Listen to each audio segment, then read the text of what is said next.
തദ്ദേശ തെരഞ്ഞെടുപ്പിൽ സ്വന്തം സ്ഥാനാർത്ഥികളെ പ്രഖ്യാപിക്കാൻ KSU പാലക്കാട് തൃത്താല നിയോജക മണ്ഡലത്തിൽ എവിടെയും KSUവിനെ പരിഗണിക്കാത്തതിനെതിരെ കടുത്ത പ്രതിഷേധം. KSU പാലക്കാട് ജില്ലാ vice president CA Ramshad, Thirumittakode block secretary Aslam Pookkarath എന്നിവരുടെ നേതൃത്വത്തിൽ സ്ഥാനാർത്ഥികളെ പ്രഖ്യാപിക്കാൻ നീക്കം തുടങ്ങി. ഇവിടെ ഒരു പ്രൈവറ്റ് ലിമിറ്റഡ് കമ്പനി പോലെയാണ് ഇവിടുത്തെ നേതൃത്വം പ്രവർത്തിച്ചുകൊണ്ടിരിക്കുന്നത്. അവര് ഗ്രൂപ്പും അതുപോലെ പണമുള്ള ആളുകൾക്ക് വേണ്ടി സീറ്റുകൾ വീതം വെച്ച് നൽകുന്ന ഒരു സാഹചര്യമാണ് ഉണ്ടായിട്ടുള്ളത്. ഞങ്ങൾ ആരും സീറ്റ് മോഹിച്ചിട്ട് പാർട്ടിയെ പ്രതിസന്ധിയിലാക്കാൻ വേണ്ടി വന്നിട്ടുള്ള ആളുകളല്ല. ഇവിടെ നടക്കുന്ന നീതികേട് അല്ലെങ്കിൽ നെറികേട് എന്താണെന്ന് നിങ്ങൾക്ക് മുന്നിൽ ഇവിടുത്തെ പാർട്ടി കോൺഗ്രസിന്റെ പാർട്ടി നേതൃത്വത്തിന് മുന്നിൽ തുറന്നു കാണിക്കാൻ വേണ്ടിയിട്ട് മാത്രമാണ് ഈ വീഡിയോ.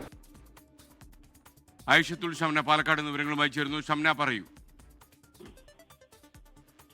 കഴിഞ്ഞ ദിവസമാണ് ഈ തൃത്താലയിൽ നിയോജക മണ്ഡലത്തിൽ സ്ഥാനാർത്ഥികളെ കോൺഗ്രസ് പ്രഖ്യാപിച്ചത്.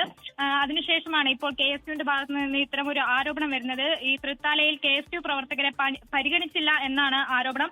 ഈ കോൺഗ്രസ് പ്രവർത്തിക്കുന്നത് പ്രൈവറ്റ് ലിമിറ്റഡ് കമ്പനി പോലെയാണെന്നും പണവും ഗ്രൂപ്പും നോക്കിയാണ് സീറ്റുകൾ അനുവദിച്ചു നൽകുന്നത് എന്നും കോൺഗ്രസ് സ്ഥാനാർത്ഥികൾ KSUവിന്റെ പാലക്കാട് ജില്ലാ വൈസ് പ്രസിഡന്റ് CA റംഷാദ് ആരോപിച്ചു. ഒപ്പം തന്നെ ഈ നിയോജക മണ്ഡലം കോർ കമ്മിറ്റി വിളിച്ചില്ല എന്നൊരു ആരോപണവുമുണ്ട്. എന്തായാലും KSU പ്രവർത്തനങ്ങൾക്ക് വേണ്ടി കടബാധ്യത വരെ വന്നു.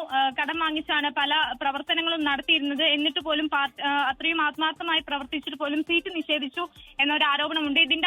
ഇതിന് പിന്നാലെയാണ് ഇപ്പോൾ KSU സ്വന്തം നിലക്ക് സ്ഥാനാർത്ഥികളെ പ്രഖ്യാപിച്ചതും. എന്തായാലും വരും ദിവസങ്ങളിൽ ഈ തെരഞ്ഞെടുപ്പുമായി ബന്ധപ്പെട്ട് പ്രചാരണം ശക്തമാക്കാൻ തന്നെയാണ് KSUവിന്റെ തീരുമാനം. ലോകത്തെവിടെയായാലും ഏത് സമയത്തും 24 വാർത്തകളും ഓഗ്മെന്റഡ് റിയാലിറ്റി പാക്കേജുകളും എക്സ്പ്ലെയിനറുകളും വിശദമായി കാണാൻ ഞങ്ങളുടെ YouTube ചാനൽ നിങ്ങൾക്ക് സബ്സ്ക്രൈബ് ചെയ്യാം.